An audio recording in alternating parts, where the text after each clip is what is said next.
back to another video. My name is Miles. I'm a full-time Amazon reseller and I have one of my full-time Amazon reseller friends here as well. Make sure to subscribe below. We are posting every single day of July, and Ben and I here are going to be talking about beginner and advanced bulk sourcing strategies for selling used books on Amazon and FBA. And we got actually a few videos with Ben as he's here kind of road tripping through. We just met up. So you want to introduce yourself a little bit, let you know what you got going on, kind of what you've built over the last year book-wise, how you got into it and all that.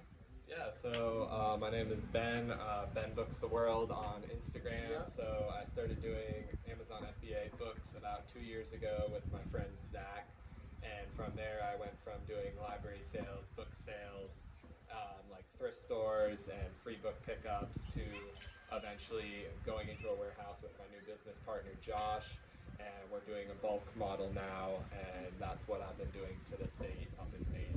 Yeah, and so there's tons of different ways to find books to resell on Amazon, as you just heard from Ben. He's doing some of the more advanced ones, but really at the basic level, we can just start out talking about kind of the thrift store cherry picking model and all that. So you want to start out on that one? Yeah, so basically to get started, like you just want your scanner, a Bluetooth scanner, and a Scout IQ subscription with the Shout database. out to Scout IQ, and the nice thing is you can get a Scout IQ free trial with the description, so you can try it out for 2 weeks. But regardless, the thrift store cherry picking model. Exactly, and so then I suggest making, what I did basically is making a map of all the thrift stores in your city, even going all the way out in your state and into other states eventually, and just starting with the thrift stores around you, going in and scanning basically all the nonfiction books if you want to save your time, but you can scan everything if you want, but I suggest just going with the nonfiction to start out, and then if you have more time, you can go over to the fiction. And so for somebody who's brand new, like just like looking at this, they might be like, oh, you can sell used books. And the reason why it's so easy to get started with books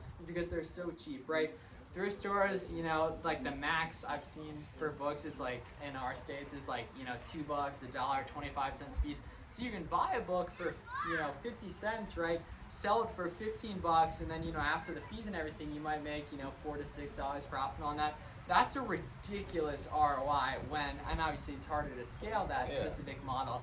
But basically, you're going into these thrift stores and taking a look mainly at like the textbooks, the history books, economics, pretty much everything nonfiction, right? Because a lot of the fiction ones are like the Twilights you see at every thrift store. This and like the Miami South Beach Diet or something like that. It's everywhere. Oh yeah, as well. Soup for the soul. Oh, that was the other one I was looking for. Yeah, so you're Everywhere. going in with the Scout IQ app, and the great thing about the Scout IQ app is it actually makes the buying decision for you. So do you want to talk a little bit about profit triggers within Scout IQ? Yeah, exactly. So when you're starting out on Scout IQ, for the whole year I did cherry picking, I just used the Scout IQ default triggers, which Caleb has set up really nicely for a beginner bookseller to not even think about, and to know whether books are profitable or not.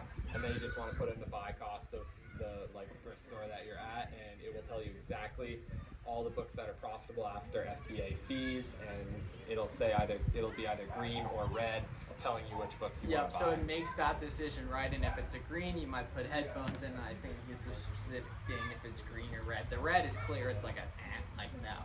But yeah, so thrift stores are a great place. That's probably the most common one people get started with when they're out cherry picking. The next one is actually going to different libraries, and more specifically library sales.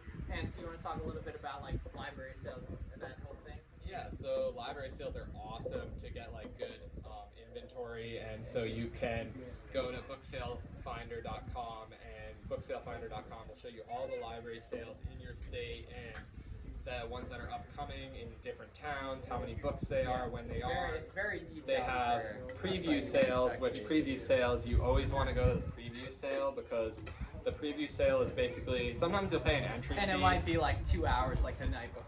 Yeah, usually they're like the day before at night, and so if you get into there, then you can basically, you go with all the booksellers and like all the other people that are doing what you do basically, and it's your first chance to look at the books, and that's the best way to like go to a sale and scan the first night, and that's where you get all the good books. And it's more of an even playing field too, because everyone's getting access to them at the same time, when opposed to thrift stores, they might be a lot, like they're consistently putting new stuff out, so you might catch it on the wrong day. There might have been another books that are there like the day before, and you just get screwed an hour before.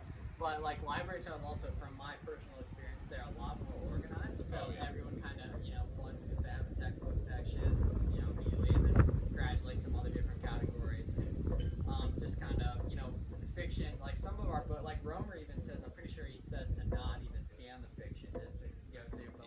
Yeah, at the start, if you're just scanning through like all different types of books, and like some people will go to like one Goodwill and not find anything and like be like read up the whole model up, but like no, it could just be like a bad thing, a bad day or all that.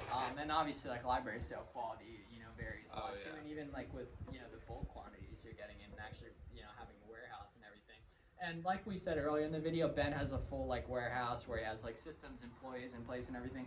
We have another video that probably is actually out before this one on my channel talking about that, so that might be something you're interested in as well. And so definitely the first two we talked about, thrift stores and libraries, are by far the most common ways to find books here, so I'd definitely say. The third one, which you have utilized a lot more than I have in the past, would be like kind of these local marketplace apps. You want to talk a little bit about what you're doing? Doing free book pickups is a great way. Even at the start, if you don't even have money for like the cheap books, like cherry picking, you can start by doing free. Well, first, obviously, you can scan the books around your house, and you're probably gonna find some stuff there. And just products in general, like any old electronics you guys have. Exactly. Like that. And that'll like get you in tune with resale. Even if it's not on Amazon, if it's like eBay, Facebook Marketplace, and all that, which is another place to find books as well. But carry on that point. Yeah, but basically doing free book pickups, advertising in your local communities like forums or Facebook Marketplace, OfferUp, Nextdoor, Letco, and I'm pretty sure 2 of those apps have merged. But regardless, like these local marketplace apps, Free Cycle as well, so free one too. And like honestly, like you can advertise like. I would say the best way to do it would either be to advertise a free book pickup service or that you're buying textbooks off people. Like either of those two. Because like, if you're just, you can't buy raw inventory off someone for like $1 a book.